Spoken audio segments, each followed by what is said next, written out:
him is Gary Wilburn, number 21. And now they have Kenny wide open. Cameron Kenny, touchdown, Oklahoma.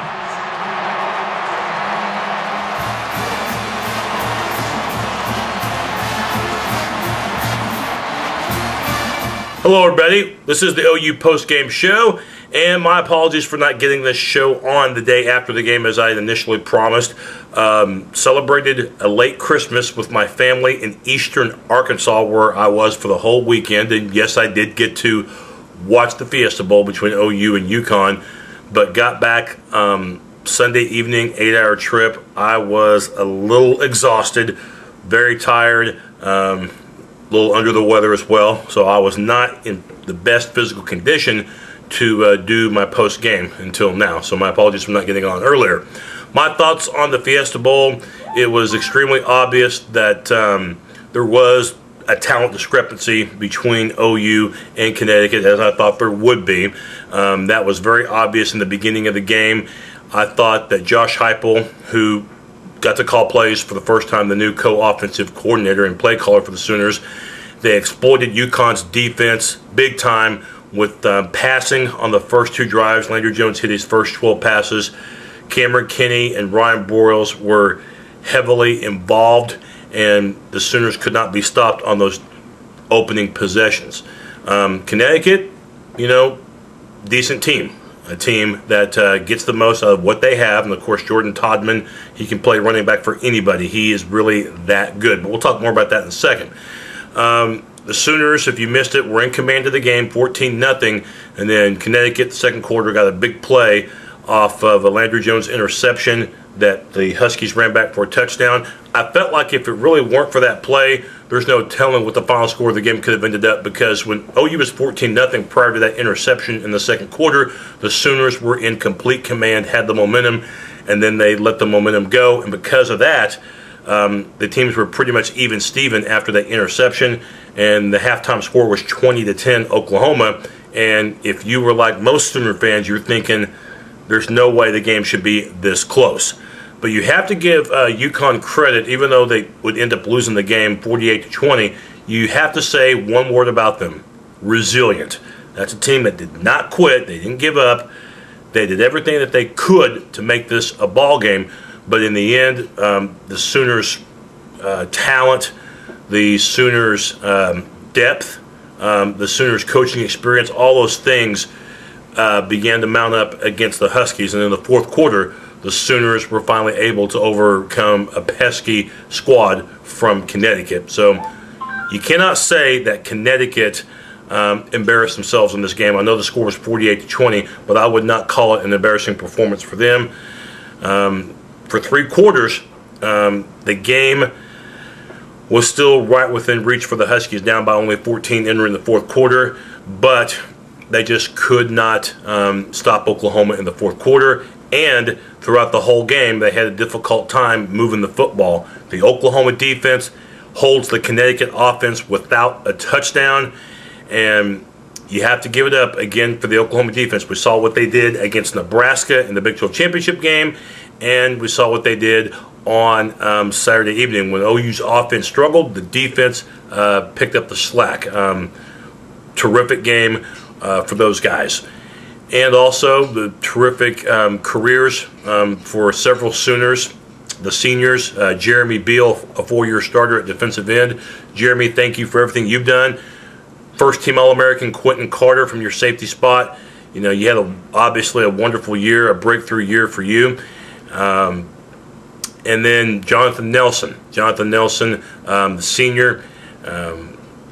Boy, you were very big at Cincinnati, like what you did on Saturday and throughout your career as well. And hopefully Travis Lewis will be back for the Sooners. Outside linebacker, he's a junior, but he could go pro if he wants to. We'll see how that pans out. And real sad moment in the game was the injury to Ronell Lewis, and hopefully everything will be okay with him. Lewis, kind of a breakthrough year for him. And then offensively, as far as the seniors go for Oklahoma, guys like DeMarco Murray, a decorated career, a career that's had injury, but a guy who's been very productive. He'll go down statistically as one of the greatest Sooner running backs of all time. and that's saying quite a bit.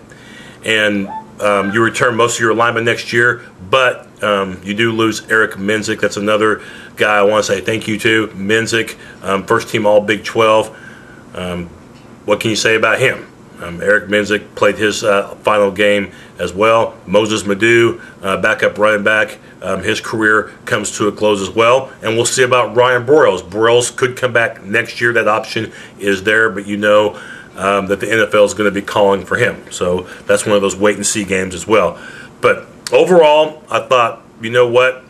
The Sooner defense, what a job that they did against Jordan Todman, and we'll talk a little bit more about that on the 4 keys to the game that we'll review.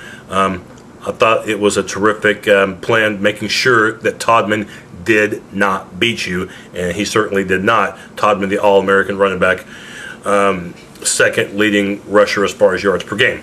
Let's go ahead and quickly highlight the 4 keys to this game that we talked about in the weekly matchup show. Key number 1, get out of the gates, get off to a good start. Give the Sooners an A, 14-0 at the end of the first quarter.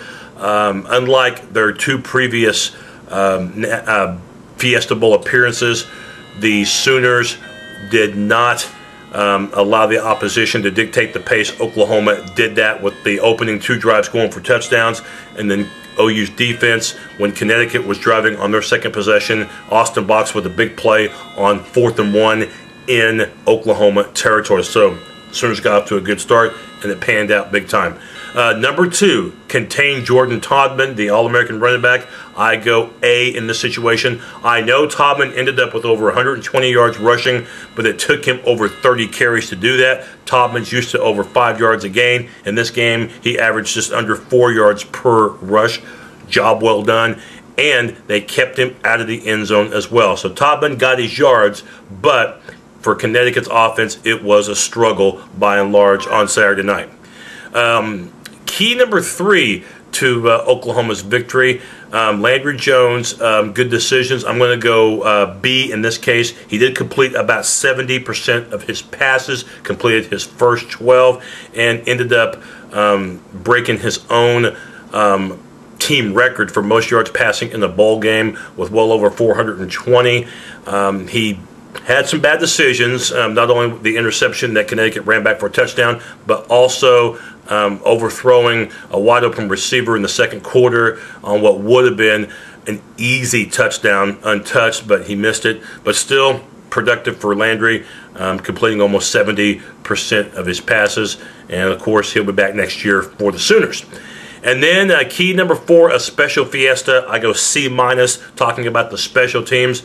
On one hand, Jeremy Stevens did make both of his field goal attempts, and they needed those because OU was clinging to a 7-point lead at the time, and their drives had stalled. So Stevens came through, so at least the Sooners got points, and at least they still had a double-digit lead. And Stevens was a reason why, but still the Sooners cannot cover kickoffs for some reason. They gave up a kickoff return for a touchdown, and they also fumbled a terrific punt return. Brian Broyles couldn't hold on to the ball after nearly taking it to the house.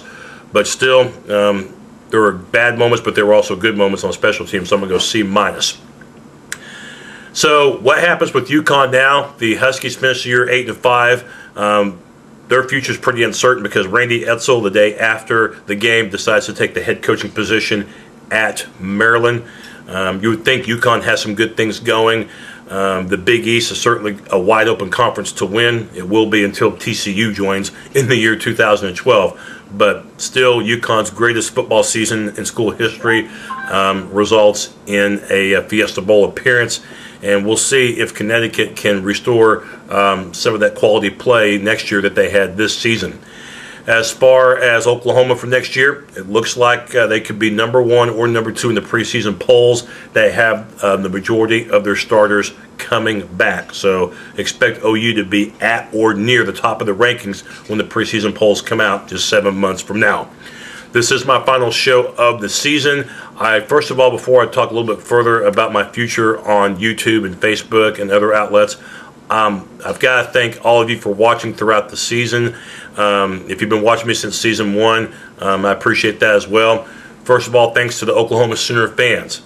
I mean, my gosh, so much better than last season, needless to say. 2009, the 8-5 year, the injuries, the close losses, the blowout to Tech. Yeah, it was a holy terror in 2009, but this past season, a much better job. A Big 12 championship, breaking the BCS losing streak. It was certainly quite a terrific year for the Sooners, and for all the Sooner fans, you know what? Feels pretty darn good, doesn't it? And to the non-Oklahoma Sooner fans, who I appreciate as well for watching my blogs throughout the season, even if this is the first time you've done so, a big thank you to you as well. And to the A&M fans, congrats. I don't know how your bowl game against LSU is going to turn out, but you've won 6 games in a row and are getting A&M back in the right direction.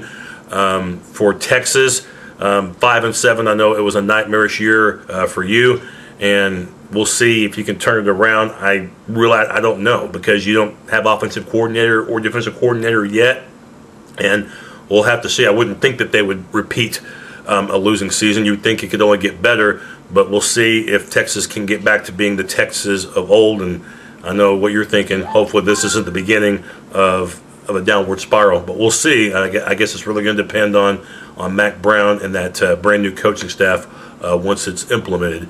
And for Nebraska, I know the bowl year, the Holiday Bowl was an absolute shock to lose to Washington.